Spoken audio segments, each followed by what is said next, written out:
Ang programang ito ay rated SPG. Striktong patnubay at gabay ng magulang ang kailangan. Maaaring may masiselang tema, lengguwahe, karahasan, sexual, horror o droga na hindi angkop sa mga... Nasaan si Harry? Sa tabi-tabi lang. Nasaan nga?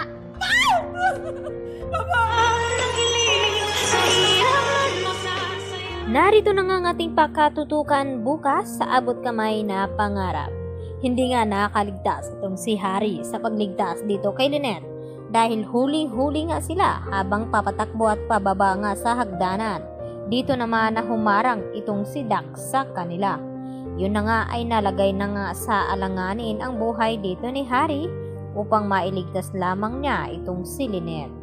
Samantala, agad naman na pinakilos ni Dax itong si Lynette. Nang sa ganon ay kukunin na nga daw nila ang lahat-lahat ng pera ni Lynette sa bangko. At dito naman na tinanong ni Lynette kung nasaan nga itong si Harry.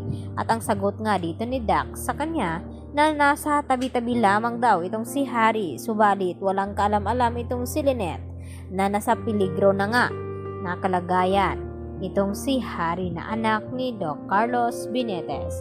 At dito narinig din ni Lynette ang pag-uusap ni Dax at dito ni Balahadja na sinabi nito na bilisan daw ang kanyang plano nang sa ganon ay makaalis na siya dito upang salubungin naman ngayon ni Dax itong si RJ na may dalang pera na 100 million pesos kapalit dito ni Don Pepe at sila din ang tatapos nito dahil pinapasigurado nga ni Moira na hindi mabibisto o madawit sila ni Zoe lalo na hindi makakalabas ang kanilang sekreto. At dito naman na ipinadala na nga ni Balahadja ang video dito ni Don Pepe na binubuhusan nga nila ng tubig.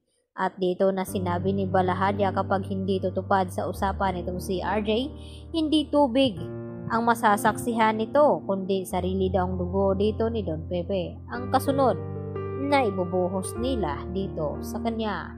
At dito na napaiyak ng gusto itong si Giselle at ganoon din itong si Annalyn. At nag-aalala na nga ng gusto na sana raw ay mailigtas nila itong si Don Pepe. Ganon din ang panalangin ni Lynette na kung bakit sa kanila daw nangyari ang mga ito. Nakawawala lamang itong ni Don Pepe at nilooban itong si Lynette dahil sa iisang tao lamang ang may gawa nito at walang iba kundi itong si Moira.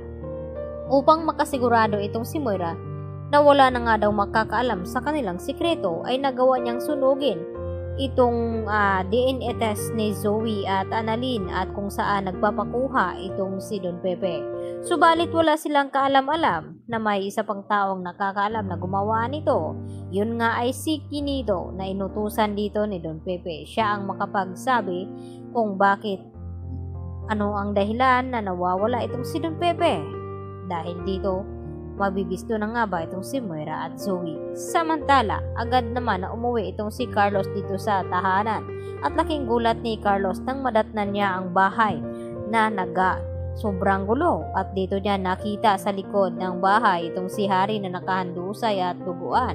At dito rin na sinabi ni Doc Carlos na kinakailangan daw madala sa ospital itong si Harry. Subalit nang gamutin na nga nila ito ay sa kasamang palad dito dineclare ni Doc Lendon Javier na hindi na nga nakasurvive pa itong si Harry dahil sa tagal nga na hindi agad nadala sa ospital ito dahil sa kagabihan pa lamang ay nangyari na itong aksidente kay Harry na binugbog siya ng husto dito ni Dax at hindi lang iyon dahil sinaktan pa siya nito upang mailigtas lamang itong si Lynette.